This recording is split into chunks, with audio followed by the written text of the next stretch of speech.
The squirrel crossed the power line and hopped down into its acorn tree, but the moose was not there to greet it.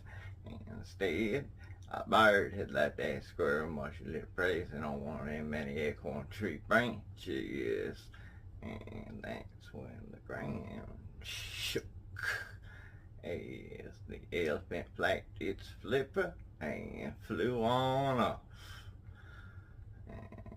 We good gobble. See full episodes of KZHB on Jamie Shank Stories. 18 and up plays.